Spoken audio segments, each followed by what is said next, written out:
Hi అండి. అందరూ ఎలా ఉన్నారు? నిన్న గురు పౌర్ణమి అందరూ ఎలా జరుపుకున్నారు? మేమైతే చాలా బాగా జరుపుకున్నామండి. ఎందుకంటే నిన్న ఒక స్పెషల్ కూడా ఉంది మాకు. ఇలా అనుకోకుండా గురువారం రావటం, గురు పౌర్ణమి రావటం, దానివల్ల మాకైతే చాలా బాగా జరిగింది. నిజం చెప్పాలంటే నేను ఫస్ట్ టైం గురు పౌర్ణమి రోజు సాయిబాబా గుడికి వెళ్ళింది. అంత బాగా పూజ జరిగిద్ది అనేది నాకు నిన్నే తెలిసింది. ఎందుకంటే నిన్న మా బాబు పుట్టినరోజు అండి. అయితే నిన్న గురు పౌర్ణమి కూడా వచ్చింది కదా, గురువారం. అందుకనే అయితే అనుకోకుండా అయితే బాబు పుట్టినరోజు చాలా బాగా జరిగింది. ఎప్పుడైతే పొద్దున పూట కేక్ కట్ చేసేవాళ్ళమండి, ఈసారి అయితే సాయంకాలం కట్ చేసాం. పొద్దున్నే అయితే బాబు స్నానం చేసి సాయిబాబా గుడికి అయితే వెళ్ళాడండి. నేనైతే తర్వాత వెళ్ళాను. ఇదైతే నేను తర్వాత వెళ్ళినాక తీసిన వీడియో అండి. పొద్దున్నైతే నాకు కుదరలేదండి క్యారేజీలు అని వంటని. అయితే బాబు ఒక్కడే స్నానం చేసి అయితే దేవుడి దగ్గరికి వెళ్ళొచ్చాడు. ఇక తను వచ్చేసరికి అయితే గారెలు అయితే వండి సేమియా అయితే కాశాను. ఇక అవి తిని అయితే బడికి వెళ్ళాడండి. తర్వాత నేను ఇంకా పందలకాడ పని చేసుకొని అయితే సాయిబాబా గుడికి వెళ్ళి అయితే అభిషేకము భోజనాలు అయితే చేసి చూసి వచ్చానండి. వచ్చేసరికి 2 అయ్యింది. ఇక వచ్చినాకైతే అలా పడుకొని కాసేపు ఇక ఈవినింగ్ ట్యూషన్ దగ్గర పంచుకుంటానికైతే ఇలా చాక్లెట్ కేకు అవి అయితే ప్యాకింగ్ చేశాను. ఇటుకై పిల్లలకి వీయటానికి ఈజీగా ఉంటుంది కదా అని స్కూల్లో అయితే పంచుకోలేదు, ట్యూషన్లో పంచుకుంటానన్నాడు. తర్వాత ఇంటి దగ్గర వాళ్ళకి అందరికీ ఇవ్వటానికి కూడా ఇలా స్వీటు అను వాళ్ళకి పెద్దవాళ్ళకి సంబంధించినవి అట్లా ప్యాకింగ్ చేశాను.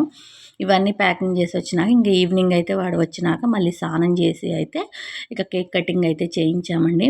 నేను పొద్దున గుడికి 10ంటికి వెళ్ళినప్పుడు ఇక ఆల్రెడీ భోజనాలు అయితే అనుకున్నారు. ఆడ భోజనాలు ఉన్నాయని సాయిబాబా గుడిలో.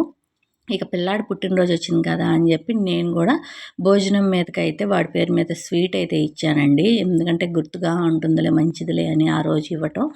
ఇక అభిషేకం కాడకి రమ్మన్నారు. ఇక అభిషేకం దగ్గర పూజ దగ్గరికి వెళ్ళి స్వీట్ అయితే తీసుకొని వెళ్ళాను. ఇక భోజనాలన్నీ అయినాక 2ంటికైతే ఇంటికి వచ్చానండి. ఇక వచ్చినాకైతే ఈ పని సరిపోయింది.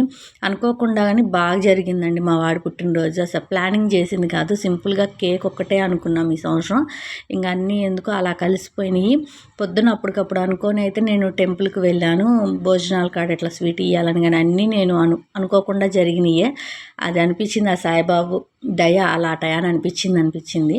అదే కాకుండా నేను ఫస్ట్ టైం గురు పౌర్ణమి రోజు సాయిబాబా గుడికి వెళ్ళటం అసలు చాలా బాగా జరిగింది. పూజ కానీ దేవుడు కానీ ఎంత బాగా జరిగిందో. ఈవినింగ్ వచ్చినాక కూడా చాలా బాగా అయితే ఈ సెలబ్రేషన్ చేసుకున్నాడు. ఇక్కడ ఇదంతా అయిపోయినాకైతే మళ్ళీ ప్రైవేట్ కాడికి వెళ్ళి అయితే అక్కడ పంచుకున్నాడండి. ఈ సంవత్సరం 12 నుండి 13 ఏడు వచ్చిందండి. ఈ సంవత్సరం అయితే పుట్టినరోజు ఇలా జరిగిపోయింది. ఇదిగోండి సాయిబాబా చూశారు కదా ఎంత బాగా జరిగిందో. అసలు అభిషేకం కానీ పూజ కానీ భోజనాలు కానీ నాకైతే అసలు నిన్న చాలా హ్యాపీ అనిపించింది. అంటే మనం ప్లానింగ్ చేసి చేసుకుంది కాదు, అనుకోకుండా ఆ టయాన నాకు అలా మనసులో అనిపించటం, తర్వాత అవన్నీ జరగటం, అభిషేకం టయానికి నేను వెళ్ళి పూజ చేయించటం పిల్లారి పేరు మీద అన్నీ బాగా జరిగినాయి.